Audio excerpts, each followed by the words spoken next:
If you say what, are we recording? Yes. Thumbnail. 1, 2, 3. Pose. Wait. Wait. Wait, honestly. Thumbnail. 1, 2, 3. Wait, do we put our legs out? Wait. 1, 2, 3. Pose. Hello, everybody. So today we're gonna do a video on. Wait, can you do that again? What should we be doing? Just chill, guys. Chill. I was kind of picking my nose. Okay, hi everybody. So today we're gonna be filming a, what do we call this? Girlies in Tech. I'm just gonna be asking my friends here a couple of questions, and I'm gonna introduce my friends one by one, and they could talk about their backgrounds and everything else. So yeah, let's get started. So this is my friend Ivana, and I have my friend here, Dania. Ivana over here is a product designer that works at my company, and then here is Dania, that is a software dev in my company as well. She's full stack, so you know. Okay, you could just introduce yourself if you want. Why am I so nervous? It's okay. Dania can start. No. Sorry. Do I need to give a fun fact about myself? Oh yeah, give a fun fact. That'd be cool. Okay, so like you said, I'm a software developer for the same company that Helen works at, and I'm a full stack software developer. I started off being a back-end software developer and moved into doing more front-end stuff because I've been enjoying that a lot more, and that's where I'm at now. And I've been a software developer for about 3 years now, so just a little over 3 years. And yeah, that's pretty much it for me.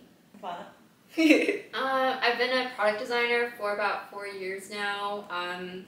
I knew I wanted to be a product designer since uni, and the company that I had first worked in is the same company I'm working on. Is the same company I'm working for right now. I did like a design course at university, and luckily there was like a product design like part to it. And so I kind of focused on product design right from university. Did like a couple internships, did some freelancing stuff, and then landed here. Nice. Okay, I guess the next question I have for you guys is education. Like, how did you guys find your way into tech? Like, what, like not roadmap, but like how did you find your way there? I don't know who wants to start. I can start with this one. Well, I knew I wanted to do some sort of arts creative thing when I was younger, and my parents were very supportive, but they wanted me to have a career that would be financially stable, I guess. And so supposed to. Through school, I was like, all right, well, I want to do something creative. What are things that can get me a stable job? So I looked into like architecture. Didn't really like that. I thought it was too like mathematical for me. Yeah. Too like structured maybe. I then found out about graphic design, which I really liked. I found out about programming too, actually by accident. Also found out about web design through programming. And then I thought that web design was so fucking cool. And then Was that through classes, like taking classes in design?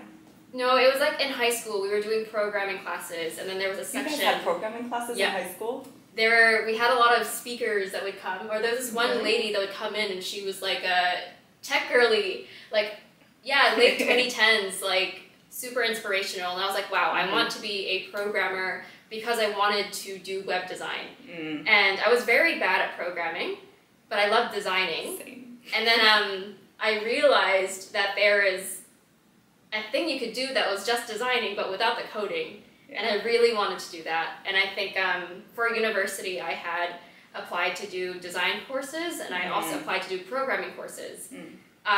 Design at the time I thought was graphic design only, and then like I didn't want to do programming, and so I went down the design path.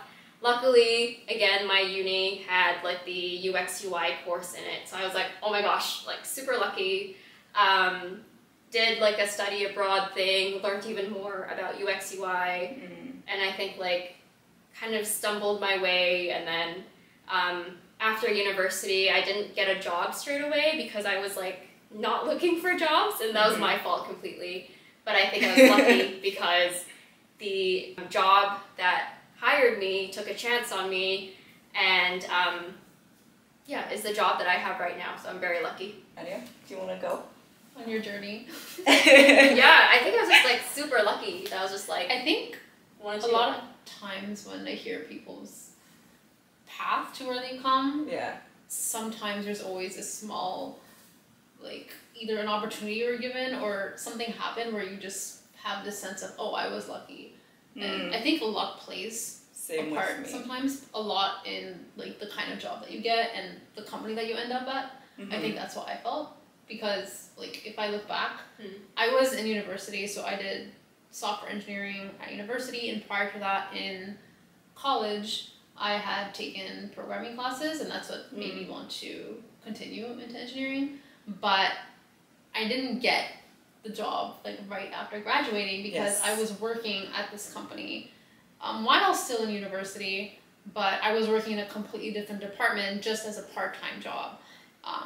It's only after that I graduated that I made it known that I was really interested in continuing working here. I really enjoyed the tech, I really enjoyed the people, I enjoyed the product, and I wanted to keep working on it, and everything kind of fell into place, and here I am still after like over 4 years.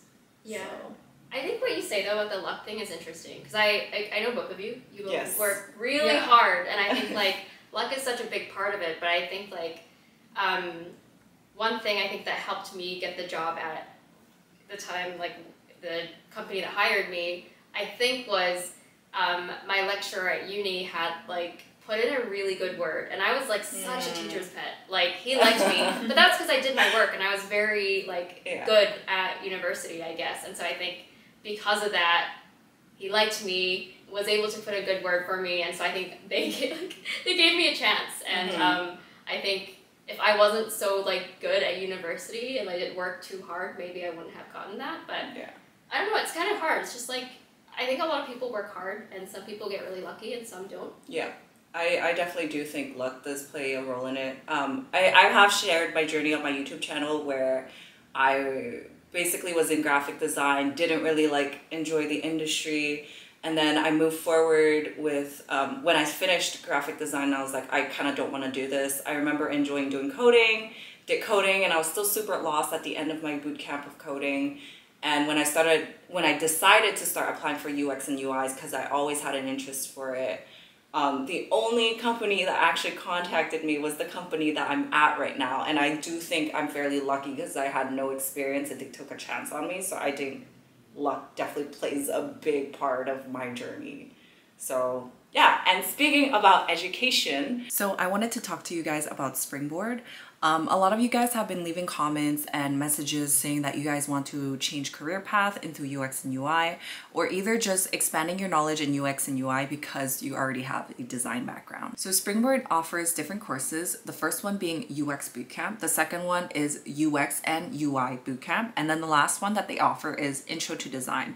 For those who actually just want to take a peek at what design actually is, that is a good course for you. And so Springboard offers several benefits, the first one being access to industry experts where you could get advices from your mentor, your coaches, or even past Springboard graduates. The second one is that you have access to curated courses, and then also you're able to stay up to date to the new technologies and the new development that's happening because tech is so fast paced. And also networking. Networking is super hard. You don't know where to start. The pool is so big. And so Springboard offers you one-on-one career coaching where they could guide you and you could build relationship with other people in the industry. And the last and most important part is your portfolio, because we're in the world of design, and so portfolio is a must. So Springboard is going to help you build your portfolio, build a credible and competitive portfolio so that you could get a job, which is the end goal for everyone, right? And so if you're interested, you could click on the link down below. I actually have $1,000 off to these courses. And yeah, thank you. Back to the video. So the next question I have for you girls is, how do you feel working in tech? Because we're all girlies in tech, we're all women in tech, and how do you feel? I know it's a general question, but I just wanted to ask you guys, like, how does it feel to be in tech as a girl in STEM? Especially you, Dania, since you're an engineer. You work with like a lot of men on your team, and like, how's that feel? Yeah. Just in general. That is quite a loaded question, like when you really think about it, because like I love tech. Yeah. I love working in tech. Yeah. But I have only worked at one company. Yeah. So all the of us. perception that I have is very much guided by the experience that I've had here.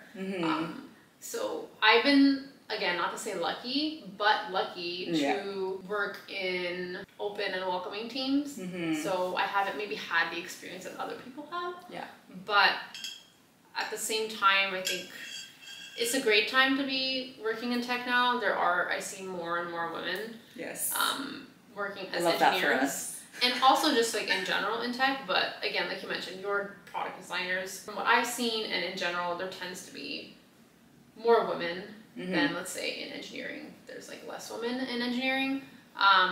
Do you feel like sometimes if you're in a team with a lot of men that like they don't really value your opinions, or does that not ever happen in your team? Like you do feel empowered in your work every day? I think I feel heard. Okay. And that's always I think good. a lot of the times it depends on what kind of teams you're probably on. I think so and too. it depends on Your how manager? the manager I think forms company a team. culture too. Yes, company culture is a big thing. But again, it could also be team dependent. At the end of the day, it's team dependent.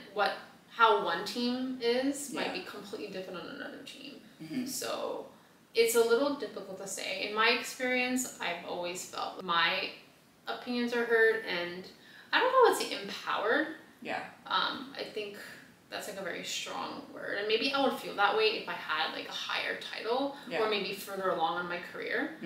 But there's been moments where I have felt very empowered. Yeah. You know, maybe doing a particular presentation Yes. and sharing something that I've done, or sharing Feature something that lead. the team has done. Yeah, or like helping a project, helping out more so in one project than another, and getting that recognition. That is when I feel empowered, because I know that I put in the hard work, and that hard work gets recognized. So for me, that's what makes me feel more validated than anything.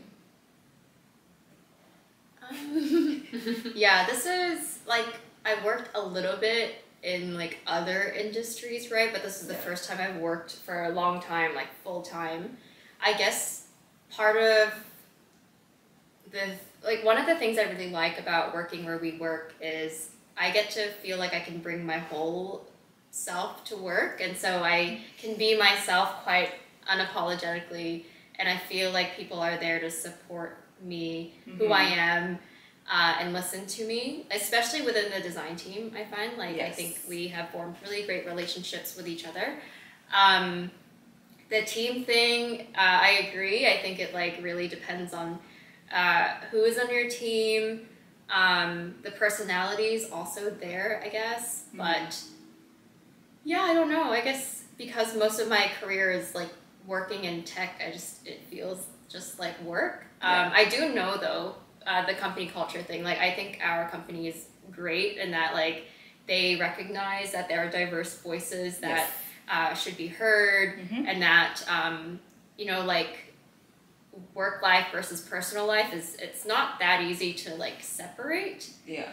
So I think we're really lucky where we are in our company. I also can recognize that some companies are not, and so some people are just not as empowered, I guess, to be themselves. I'm also going to speak to it. I think women in tech was my question. Women in tech. Oh, wait, one more thing. Yes. Yeah, I remember just like in high school when we had different speakers talking to us about like tech and how it was like on the rise, and it was like programming was like the next big thing, and it was like at the time there weren't a lot of women in tech.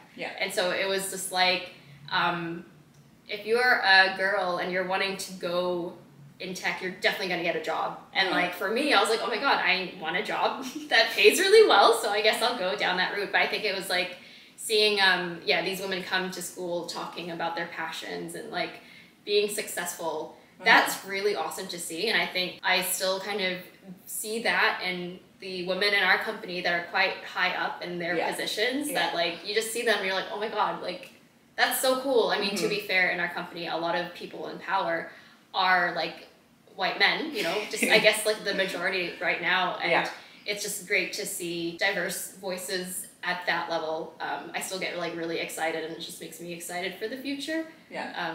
But I guess what makes me feel empowered at our company is also like, you know, I'm not gonna name names, but our VP, our design VP that just got hired is a woman in tech, POC. She's Asian. Based off of her family name, I could just assume I think she's Chinese. But I think it's really cool just to see people in my line of work be at that position, especially even my manager. When it was like a little thing, but my manager is a woman, and just seeing my manager lead, I think that's really cool. Like Ivana said, there's just like a lot of men in this space, and just seeing other women thrive makes me think that I could also be in that position one day. Not saying that I want to be a VP, because I think that's super fucking stressful, but I think that's super awesome to see that. But I also think the way we work in our company as designers is super empowering. Like the way we work is like in silos with our PM and our lead dev, and like our voice is also being heard for our projects and our cycles. So I think the way we work is also super empowering, because a lot of places where I feel like the product designers work, it's always whatever the PM says. Like the PM tells you design this, and then the designer goes and does it. But here at our company, we actually do have a say in it, and I think that's super cool that we get to work this way, because not all companies work that way. So I think that's something empowering. I guess, yeah, we get kind of pushed into being leaders in our own domain. Even though we don't want to sometimes. Sometimes I'm like, oh, I'm so shy. I'm just scary a baby. Sometimes. It is. It's like you're kind of on your own, but you know, you've got your design team backing you, but it's like, It's like, I think what's scary about being able to say something and our decision actually having an impact is like, what if I make a bad decision? Or what if I'm pushing for something that is not the right answer or the right solution, and I'm like, holy fuck, I'm gonna detriment the company. Well, I guess that's why, you know, we do design reviews and stuff like that. Cause Yeah. it's like a whole team is like, no, we believe in this as well, and supporting designers. It shouldn't just be like one decision. Also, Yeah, right? that's true. That's why we work like with our lead dev and our PMs to actually make these decisions. But still, I think it's with great power comes with great responsibility. And I just want to go back to what we were talking before about women in leadership roles. Yeah. At least something, I'm going to flip it a bit and talk about men in leadership roles, because you mentioned how in our company, in probably the majority of tech companies, a lot of the men hold those powers. Yes. But I have noticed, and something that makes me feel empowered has been when those men in positions do recognize your talent and do recognize you and your potential and push for you and support you in your role and in your career. And that has meant a lot, at least for me, and maybe to you as well. And that's something that I think is important to make sure that not only are we relying on the woman to do all the work, right? I think having that, you know, those people in leadership push for that, and making sure that we do get more women and more women representation, and we do make sure they're getting the same opportunities that other people are getting. I think that's really important. So that's been great to see. Yeah. Another question, I guess it's like just a general question, like what do your day-to-day look like in your role? Like what do you do? I'm pretty sure a lot of people are curious on how our day-to-day looks like. What do people say? You know when you promo yourself? If you're curious on how a day-to-day in a product designer life looks like, you can watch more of my videos over here. Self-promo. Self-promo. Is it? Shameless self-promo plug. Oh, plug, shameless plug. Shameless plug. Yes, shameless plug. Watch my day-to-day. Watch my day-to-day day in the life videos here. You could click the link and watch it. What do you guys do day-to-day? What do you do all day? What do we do all day? All day. All we do is based on eat Helen's free food, we get coffee, make popcorn, get off our breaks, walk around the and complain. I think my day-to-day I think is different. Meetings. You're always in meetings. It's meetings, but they're different meetings, right? They're like different meetings every day and different things every day. But I think week by week it's always the same. Like I'd say my Mondays are pretty consistent. Yeah. It's like maybe 3 hours I'm like focused work. The other like a few hours I'm in meetings, whatever. Every Friday is the same, you know, like we have our design activities and then we have other stuff, and then like Thursdays are always busy. So it's like, I guess like maybe if I look at my Google Calendar, it's mostly like meetings. Yeah. But I'd say like in those meetings, I'd say 75% of those meetings are to help me move on with my work. So it's like design reviews or like catch-ups, one-on-ones, like all that kind of stuff. And then there are meetings that I have with engineers for them, like to understand what I'm doing, just so they will know what they have to build later on. There are meetings where we have to talk with our PMs, our lead engineers, to talk about what's next. So it's like a bunch of different stuff. I guess right now we're going through recruiting, so it's like... Oh yeah, you're part of that. That's two, and I guess like right now there's kind of a pause, but when there's recruiting, it's very hectic because it's like I can see it. Recruiting process that we have is quite vigorous for the candidates that are doing it, but for us as well because we're on the other side of that. But yeah, I guess lots of meetings, lots of design reviews, lots of going on Miro or Figma, writing stuff down, sketching stuff out. Also, I guess another big part of our work as product designers is like we help each other with our work. So it's like going to other designers, design reviews. We get to see what we do. We also get to hear about how other teams are doing their things. So we hear a little bit about how each team works and how the engineers work.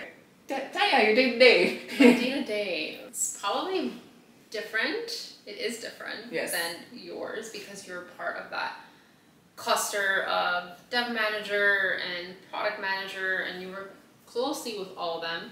Not to say that I don't work together with them, like every once in a while I need feedback on some of the work that we're doing as devs, but for the most part we just kind of work all together very closely. Like every morning we have stand up except for Fridays because on our team we just decided that we don't have meetings on Fridays, so that's like a nice little flexibility thing that we do. Stand-up usually ranges from like 15 to maybe at most 30, but that's if we've gone off topic and talking about something. But basic updates should be like 15 minutes, and that's just the team. And throughout the week we might have, or I guess throughout the sprint, we'll have like a retro. At the beginning of the sprint, we'll have a sprint planning, and that's when we kind of lay out who's gonna work on what task for the project that we're working on, or if we have a little cool down period between projects, then we'll just tackle bugs or tackle optimization fixes or just anything that could improve the work that we do, really. Kind of on a very like broad overview. Other than that, set a few hours a day for meetings, very minimal compared again to what you have. I might have like a one-on-one with my manager, maybe a couple of pair programming sessions with someone on the team if we need to tackle a problem together or work on a solution together. Other than that, a couple of hours of coding. Usually the tickets are well written enough by the team or depending on the team. Depending on the team. Ours are usually pretty good. Depending on the team. And yeah, if it's like a bug fix, we try to put as much information on it as possible, just work on it. Your typical process of like putting up a code review for your team to review. That's mostly it. That's a lot. That's it. that's it. Just listing a couple of few things. Okay, that's cool. I'm not going to speak on what I do day to day because it's kind of similar to you since we work at the same company and also we kind of do the same tasks. But the next question I had for you guys is like, what is your favorite thing about working in tech and your least favorite thing? I love the benefits that we have. I think I agree. I think just being able to work remotely anywhere in the world, like we can do that, and then being able to take time off whenever we need, like we could do that. Unlimited vacation, free food. Free coffee, but I guess that's very company specific. Not every tech company would give that sort of benefit, right? I think working in tech means that we get compensated, I guess, relatively well. I think like, you know, if you look at graphic designer rates compared to UX UI rates, like it's there's quite a discrepancy there. So I think luckily we get compensated pretty well. Yeah. I think mine kind of follows with you, like the free stuff. I feel like I'm super fortunate. I think even like you compared graphic design to UX UI, but I don't think that's fair. But I think graphic design outside of tech and compared to graphic design of people that work in tech, the discrepancy is super high. I think it's about $20,000, $30,000, which is a lot of money. So I think we're super fortunate on that. I think just the flexibility in general, I appreciate the flexibility in the work-life balance. I think like after my old job, like I had no work-life balance. It was overtime all the time and no compensation, no extra recognition. And I feel like at working in tech now, I have a lot of flexibilities. I don't feel bad for asking for a day off or asking for a week off in the summer for vacation to spend time with either, I guess, my boyfriend, my family, or anything. Like, I don't feel bad about it anymore. And at my old company, they made me feel bad about it. So I really enjoy the flexibility of work-life balance. I think that's one of the things I really enjoy. Yeah, I guess the one thing I'd say, working in tech, one of my most favorite things is that, like, you and I both work graphic design, right? Yeah. Where we had to, like, print stuff. And it was, like, whenever mistakes happened, it was so stressful. I think when mistakes happen here and something was shipped, we can easily change it, I think. That's true. I guess also depending on, like, tech stack and, like, how that kind of stuff works. It's just easier to amend compared to, like, 100 copies of a booklet where like one thing was misspelled, you know, it was just like a typo. I just remember one specific moment in time where that happened with me and I was just like, I don't want to go back to trauma. Print. No, thank you. I'm trying to think what else, because I guess I haven't really worked in other industries. Yeah. Right. I think one thing that I could think about, and I think as a team we've also discussed this before, but like shipping software is quite easy when you think about it. If you think about other industries and the way, the things that they have to do to deliver a product, whether that's in like pharmaceuticals or like the medical industry or some other type of engineering, there are so many protocols and there's so many things that you have to ensure before it goes out to the public, before... Because the consequences are high. Exactly. It adds stress, it adds a lot of extra work. Whereas for us, it's just, okay, here's a project, we code it up, you design it, we ship it, we're done, there's a bug, we fix it, we move on. So in that sense, it feels a little more freeing, I feel like. And it's not something I think that I really thought about until like I was given that perspective of how like kind of easy we have it in a way. Yeah, compared to other industries. That's true. I could see that. And what do you think the cons are about working in tech? I think I could think of just one right now off the top of my head, and it's just like right now tech industry, like they're laying off a lot of people and there's a lot of uncertainty. So that's like the first thing that comes into my mind. Like when I signed my contract to the company I'm working at right now, I remember just being worried that they're just gonna cancel the contract. So I was so eager to just start working so that I could like solidify my position. But I think it's still kind of a concern here and there whenever I hear about other companies laying off their employees. I'm just like, is this secure? Yeah, I think there are some tech companies that are a bit more safer. I think, again, depends on the industry, right? Like if you work in government or education, maybe it's a bit more secure. But I agree. I think it's these companies go through like their growth gets really high and amazing, I guess, and then sometimes they can't like maintain it, and the times when they're growing they hire a lot of people because they need to maintain all that work, right? And then something happens where they can't maintain it, so that gets kind of scary. But I guess with tech there's just a lot of opportunities if you're lucky enough, I guess. I don't know. Yeah, I think it's really, I don't think it's insensitive, but like I think it depends in like not the era, but like whenever, like which phase we're at right now. Because I think right now it's just like they're just cruising. I guess, yeah. I mean, like I started my career right like just before the pandemic hit, and so when it did hit, and then like people were being laid off, like, that was so scary because it was like, is this our life in tech? Like it's just gonna be like ups and downs of like people getting laid off, and like so the company at the time, you know, laid off a bunch of people because of the pandemic. They couldn't keep up with it.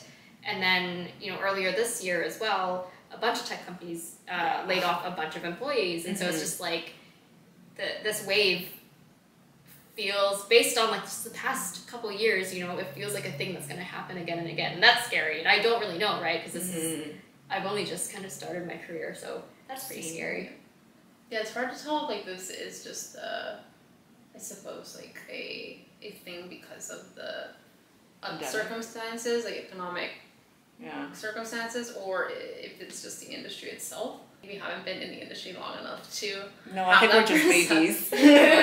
We are. I think for our from our POV, yeah, that would be like the biggest con because that's like the biggest thing, kind of like at the back of our minds. Besides that, like it's just general work stuff that I think everyone else experiences, right? Like probably having to adapt to changes a lot, or like maybe projects shifting, projects that need to be prioritized, but that's just part of running a company. Running a company. So for the most part, I can't really think of anything too bad. Last question, which I'm trying to formulate right now in my head. If there's any other industries that you would like to do, or if you still want to be in tech, what would it be? Where would you go? What's like a place you want to be at in the future? It's a deep question, so I'll give you guys time to think about. I think my true passion is not working. I think that's everybody. A lot of people. Okay, I'm sorry. I think again, because we started our careers just before the pandemic, I think and I'd like to think that I work really hard and I like to put like 110% to everything I do. But I think I get to a point where I'm just like really tired all the time, but I don't want the quality of my work to suffer. So it just feels like right now I've just kind of been doing this for the past 4 years and I already feel tired and I'm like, I don't want to do this sort of thing for the rest of my life. So I guess like part of me is just like, when I close my eyes, what would I like to do day to day? I'd like to go sit out and draw and like not answer to anyone, not have any deadlines. Not that we have tight deadlines, but you know, they're kind of like pseudo deadlines. I'd like just to do arts and crafts. Like that's what I would like. I don't know if I have any specific like passions that I'd like to specifically go into tech for. Like I don't really feel too strongly about any industry. I think maybe there are some industries that I would not want to go into, but there's a lot more I guess that I could go into. I think I had a friend who works in a similar industry to like the product that we create for our customers, but it was like it's super niche, you know, not like a wide net, but super niche. And like, I guess there's just so many different industries that we could go into, right? But part of me as well is just like, I want to work in government or education or health because it's much more stable compared to where we're working right now. But agreed. I think it's just like being able to go out in the sun and draw. And like, that's cute. No, that's a good answer. That for the rest of my life. What I would have said. How about you, Dania? I don't know. I think I'll always be in tech. Yeah. I think it's just always been my space. My space in the sense of like what I spend time in outside of work and at work. Yeah. I just feel very comfortable and I could see myself doing good work in that. And I do good work in that. So I don't know if I would want to stray away from it.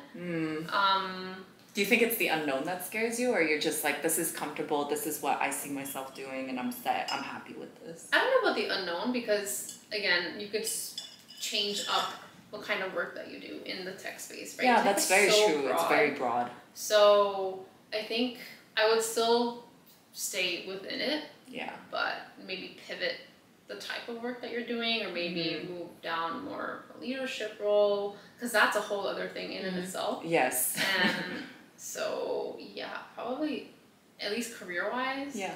Or I'll just go in like a field and just lay in the draw sun and paint and play my piano. Do you like playing piano? Yeah. Oh, that's cute. I don't play as much though, but as you were talking though, it made me think of like when I started learning about tech, my very basic view of it, I was like, video games. And like I hear about the game industry, and I'm really glad that I don't work in the game industry. But like, if the game industry was not like that, then maybe I'd like to go in that. I think there's some really beautiful games out there. There's some really beautiful games out there that I'd love to like have a hand in designing. Games like Florence, I think it's such a beautiful game. I think games like Stardew Valley is great. I don't know. I think there are some games that are really clever with their design. That it's not so much like, I guess Stardew Valley is very gamified, but like there's also only one developer on that. Yes, entire game. I couldn't. Was there? Yeah. Holy shit. He did the whole the game by coding, himself. and then the art as well. He all did- him. Yeah.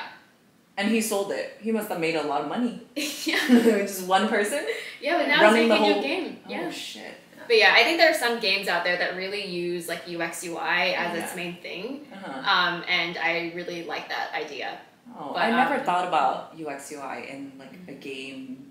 Yeah, I guess it's more Okay. like storytelling rather than like you're doing stuff, user doing journey. tasks. Yeah, and I like that kind of storytelling aspect to it. Oh, that sounds like so much fun. I never thought about it like that. So I guess it's kind of like arts and crafts, but using it in technology. So that's kind of cool. But again, I think my main love is I want to go out to a field and draw stuff That's so cute. and give people my drawings. That's so cute. I guess I'll end it off with me. I personally really love design in general. I love just creating. I think creating in general is what makes me really happy. Like ideally, like I love doing YouTube videos. I love editing YouTube videos. I think like my YouTube videos is like my creative outlet. So I like doing it. It's just like it's so much with like work in the background.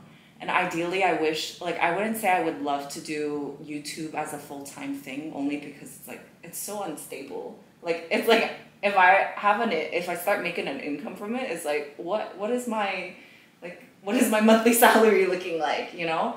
So, like, I think, like, ideally down the road, I'd still do something in design, probably still in product design in the next few years, but I just love design in general. Even, like, you know, when Tran was talking about like how he used to do like he designed like the experience at Coachella.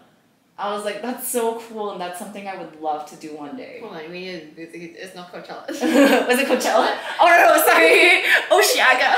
In my head, I was just say a music festival. Like, yeah, music festival. We had a coworker. He was talking about his background. He was in like I think like industrial design. He was just designing experiences for a music festival in Montreal, and I thought that was so cool, and I would just love to try to do design in every space, whether it's like fashion design or industrial design or like interior design. Like all that shit just to me sounds so much fun. But I don't see myself switching careers here, there. But I think like if like I could grow my YouTube to like have experiences where I could like just like be a creative director in those spaces, I think that would be so cool. But I think I just have a love for design in general, and I think that's what I would like to do. But I also, like you said, I wish we just have the flexibility all the time just to do whatever we want.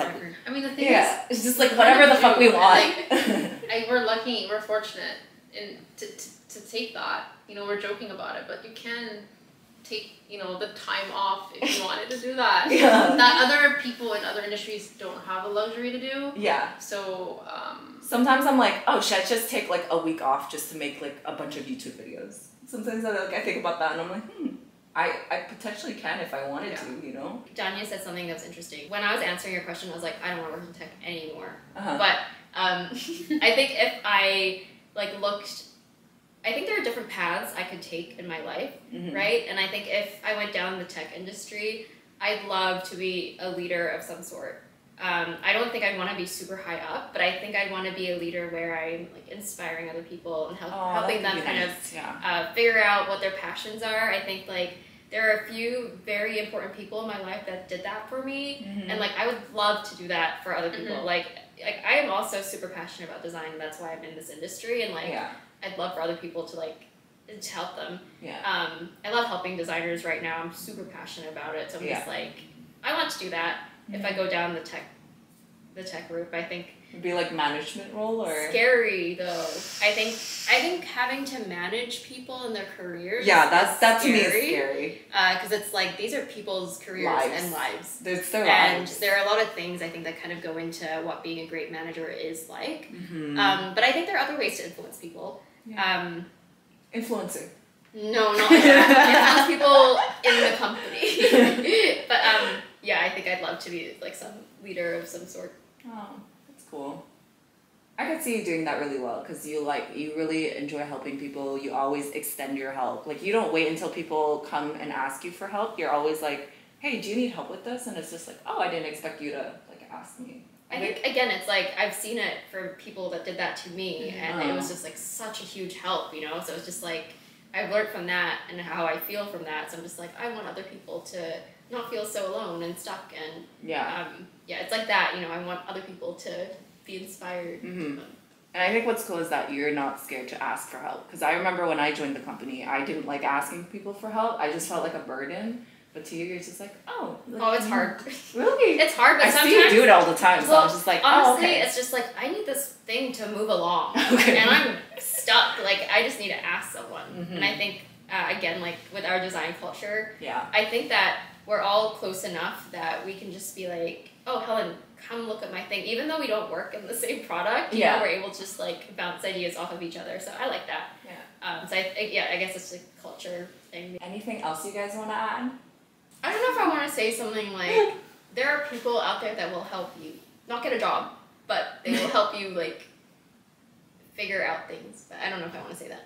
Like, expand your skill sets? Or, like, if you need someone to, like, look at your portfolio or the work that you're doing, like, just reach out to someone. But then I don't, like, that's... No, I think that's a good thing, because I do get a lot of people on my comments asking me, like, oh, like, what do I do? How do I get that? And I think a lot of people are just afraid to ask people for help.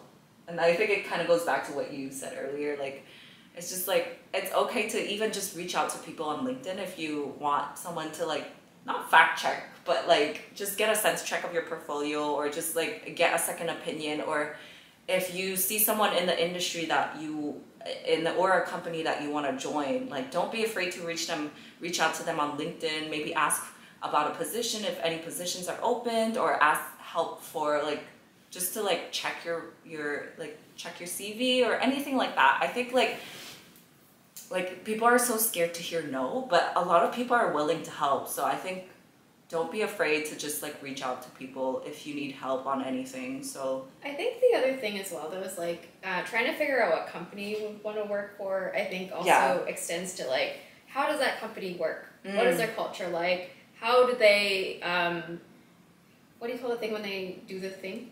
The thing they do the thing. You know, how do they apply techniques and practices with, like, engineering and design, and how do they... Like, their philosophy and how they work. And how do these, like, disciplines, like, work together? I think that's also an important thing to, like, look out for companies, because it's like, if you're not particularly passionate about a specific industry, it might just be, like, looking out for companies that work the way that you would want to work, and, like, that's kind of, that's honestly, like, hard. I personally don't know how I would easily find companies that, like, share their philosophies. I guess it's like reading blogs, going to meetups, and, like, going to tech talks, and, like, hearing how people talk about their companies.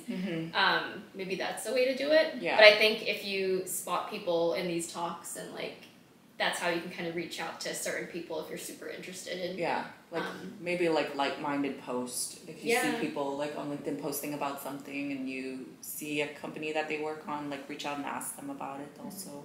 I think that wouldn't hurt. I think it's also, like, once you're at the interview phase of the process, asking those kind of questions. Yeah, I think that's instead of just, like, focusing on answering the questions to, you know, pass that test. So-and-so test, and seeing if that company would also be a good fit for what you're looking for. I think, like... I think it goes a long way when candidates ask certain questions that you can actually see that they're interested in the culture and the way that you work. I think as people that are recruiting, you kind of see that, and you're like, oh, like, they're actually interested, instead of just, like, they're just looking for a job and are, like, keen for whatever, you know. What are the signs for you that you could see someone that is, like, actually super interested? Because both of you have been, like, on the other side recruiting for engineer or designer. So, like, what are the questions that you see candidates ask that you're like, oh, they're super interested in, like, working here, especially in this company? That's a good question. I don't know if I've done recruiting long enough to know. I know that if they ask questions like, because I transferred countries to within the same company, and if there are candidates that are like, oh, what is the travel policy like? when they're asking that instead of questions like what is the culture like or how do the people work together, I'm just like, okay, do they only care about the benefits? Like it's like stuff like that where I'm just like, if you want to know about the benefits, go talk to like HR about it. Like don't use the time that you have like talking to the designers or the people that are actually going to be working with you to ask about things that can be answered by other people. I think it's I don't know, I think it's like the curiosity, and then maybe it's the like some people, I guess you can kind of see if they're super excited about design. Yeah, or if they're you could naturally tell if someone's super passionate about something. I think so, sometimes. And it's kind of, I guess it's like a bit of like their personality, but I think different people show it in different ways. And I guess like the way that we do recruiting, right? There's a lot of opportunities to see if they learn quickly. Are they able to ask questions? Are they not afraid to ask like questions that might make them look dumb or whatever? You know, it's like these things, and then. In our recruiting process, we have a bit where you get to meet the actual team. Yes. So it's like getting to know the team, and like that's your time to actually ask them questions about how they work. And like if you're not utilizing that time, like that's kind of a wasted opportunity, because I don't think you'd ever get the same group of people in the same room like that. But yeah. How about you? Yeah, I think not asking any questions. Yeah, it could look kind of like is not the greatest thing. Again, it changes, I think, depending on who is doing the interview. This is just like our perspective of it, right? But if you're not asking any questions, if your questions are very centered around you getting the job, like when you're gonna hear back, how quick do you think I'll get the job if I do get the job, or anything along those lines, and not so much about the technology, not so much about the development process or day-to-day, even though those are kind of like reused questions that kind of come up often, at least just some kind of interest in that sort of thing. Another thing, even just like throughout the interview or throughout the entire process, like chiming in with being like, oh, like, do you use this too? Or how do you guys do this particular thing? It's kind of hard to like figure out if someone is genuinely interested or not, right? Especially if it's like it's just a short amount of time that you have to. It's very difficult to assess someone's, capabilities in such a short amount of time, especially as engineers, right? That's why it's been, they sort of standardized this process, at least more like larger tech companies have, just because there's so many applicants, right? It's very difficult to sift through all of them. So in a way you need that, but also, you have to just kind of figure out what your team is looking for also. Maybe you don't want that. I think it's a discussion that you have with the team and maybe the manager of the team and what kind of fit you're looking for, and then try to figure out if that aligns with the fit. So I think one thing I didn't expect also that's like sort of part of recruitment is like vibe checking a person. Like if they would like if they're actually a good fit to work with the people in the company. I think that's one thing I was kind of surprised about. I think one portion where we kind of do that in the design team was that portion where you were talking about all the designers just meet up and you get a chance with the candidate to just talk about just like everything about design, or the chance where they could just ask you questions. That's also a time for us to kind of see if we can visualize this designer being on our team. And I think I was just like, oh, like I didn't think this was like also part of the recruiting process, that this might be a factor that like could be like a yes or a no. Yeah, and I guess it goes both ways, right? It's like, do they want to be with us, as well as do we want someone like them joining our team? I remember when I was doing that portion for my recruiting, I did not ask any design questions because we were talking about other things, completely different things. But it was great, Hey, when you got in. Got along with the designers, it was funny. I think it was like, it's a complete, that's the thing, it's a vibe check. It was such a vibe check. I didn't see it until I'm like on the other side and we were recruiting for people, and then I was just like, oh, like this is kind of like a vibe check to see if we could get along with these people. And I was like, shit, I just didn't. I think it's a great opportunity to like, because not a lot of recruiting, recruiting processes give you that opportunity to meet the actual people that you'd be working with day to day. So I think, yeah, it's a great opportunity to do the vibe check.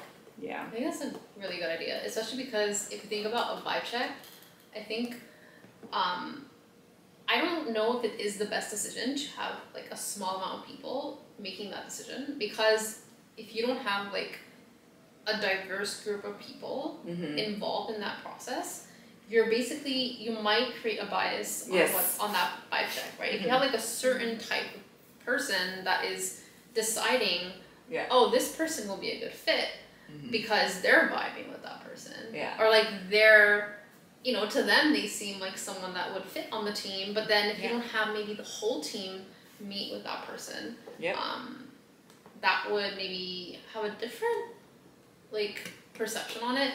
I feel like in engineering, at least from what I've seen, personally and just in the industry, it doesn't seem like that what you do is the norm. I think that would be so interesting if you had like a group or like the team itself meet with the candidate. I think that could be a little overwhelming as well though. So I don't know. Oh, 100%. I bet that's probably why it's not the norm.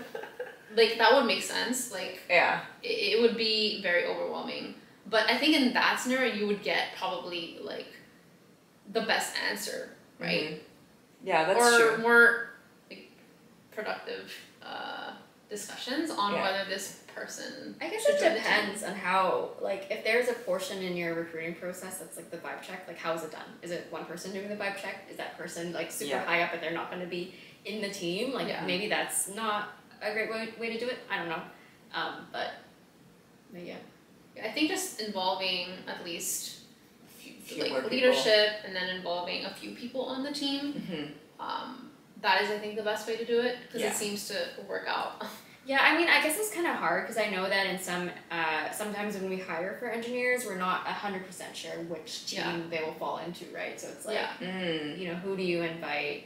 I guess maybe actually a designer that I was talking to about recruiting, something that they mentioned is like when they're talking to candidates, because it's like when you're doing the interview process with designers, usually it's one manager and then individual contributor. So it'd be me and my manager. And so it's like if we're talking to a candidate and this candidate is only like looking ever at my manager or asking questions to my manager or is just like having a conversation with my manager but not me, like I would feel very weirded out and I'd be like, is it because my manager is a white man? Is it because he's a manager? Is it because like I don't have enough of an experience? It's like stuff like that where like I think if you get a diverse like maybe skill set as well in that team, then you can also kind of get a vibe check of like, are they gonna respect people based on being people? That's true.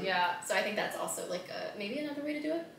Yeah, that's why I've enjoyed being part of that process because again, I'm the only woman on that team. So it's something that I hadn't thought about until we had that discussion of like, okay, how it's probably something that maybe now I don't know, but it's possible that your male counterparts are not thinking about, right? They're probably not thinking, oh, how is this candidate going to treat my coworker who's a woman? But you can actually think about that and then also have that discussion afterwards with your coworker to be like, hey, did you realize that maybe they were asking you all the questions or maybe they weren't really responding to what I was saying? That's something that I hadn't really thought about and it's something that I think going forward I'll be thinking about more. For sure. I think, again, it's like when you bring diverse people to the recruiting process, you get more diverse eyes on like how they're like judging people, I guess, and it's really interesting to see how different people apply their, you know, everyone has biases, I guess, and noses, but it's interesting to hear how that kind of plays into how you would look at a candidate and judge if they would be a good person to work with.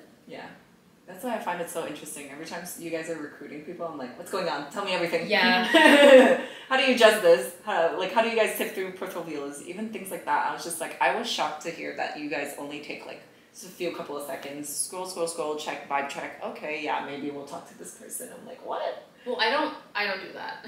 Okay. I'm not at the position to be doing that. That would probably be like a manager But us too, it's the manager that's doing that. Or are you doing that? I was a part of it, but I think because I was quite new to it, I would take a while to be like, all right, is this portfolio actually good? I think for more experienced people, maybe it's just like vibe checking portfolios. Because I guess like the whole point of the portfolio is just like, do you know what design is? Do you have good taste? And like that's really what we're checking with like the design portfolios. Yeah. And like with our recruiting process, there's It's a whole very bit thorough. about like, do you know product design? Will you so be a good person thorough. to work with? So I guess the portfolio is just like, do you have good taste? Yeah.